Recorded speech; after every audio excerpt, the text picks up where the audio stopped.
And now it's time to bifurcate this week's biggest bogon emitter.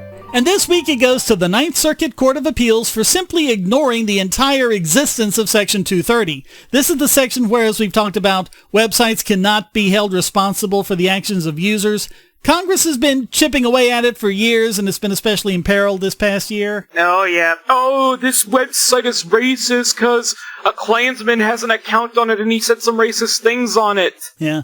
But now, apparently, the courts think they can just ignore Section 230 even where Congress hasn't made an exception. In this case, the city of Santa Monica passed an ordinance that would force Airbnb and other similar websites to register with the city and monitor every single listing for legal compliance. Now understand, this places liability on the website, not just on the landlords who list the properties. Yeah, that's identity politics. You know, it's like, oh, we got to be on the good side, so... Well, this isn't even an identity politics thing. This is just, general... California has all sorts of crazy regulations regarding housing, and it seems like every time someone innovates something new, they have to jump in to stop it. And I mean, this is not only a blatant violation of Section 230, it's a violation of the First Amendment because they're regulating user-generated speech, which a property listing absolutely is. And, of course, the news media doesn't help. Well, and it's like with Airbnb, they say, oh, well, here's this one listing where, the kitchen wasn't clean enough for something, so these are dangerous and government has to step in and regulate them. Yeah. And I mean, what does this law do other than make Airbnb unpaid enforcers of Santa Monica's ordinance? Unpaid and forced enforcers. You have to be our police by force. I've expected politicians and activists to act like that because they honestly just...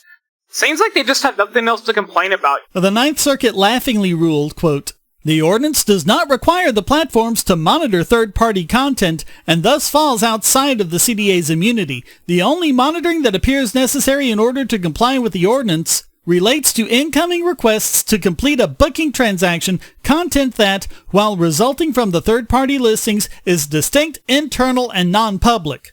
But what difference does that make?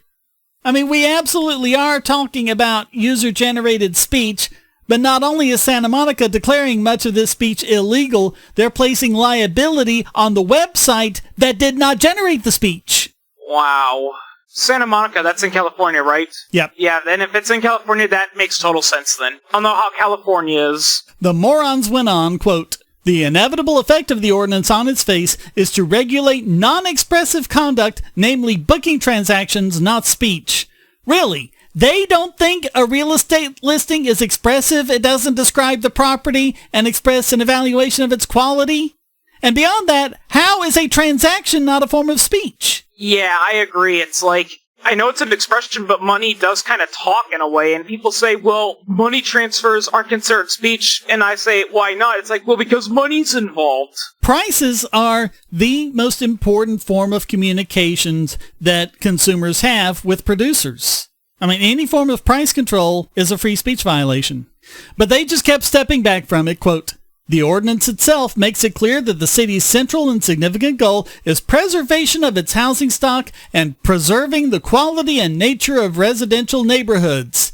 As such, with respect to the platforms, the only inevitable effect and the stated purpose of the ordinance is to prohibit them from completing booking transactions for unlawful rentals." But that's between the landlord and the renter, so what does the website have to do with it? Keep in mind, Santa Monica is just one city. There are thousands of municipal jurisdictions in the country. Imagine if a website like Airbnb had to make sure it was compliant with the ordinances of all of them. They would either seriously restrict what their users can do, or they'd withdraw from the market entirely. And that is exactly what Congress passed Section 230 to prevent. I think that's the intended goal. It's not a casualty of a fluke in the system. I think that's what their intended goal is. They don't want this person here, so they just make it such a nightmare that you give up on your own. Yeah, it'd be interesting to see how many traditional landlords were cronies of the people who passed that ordinance. So all of that makes the Ninth Circuit this week's biggest bogon emitter.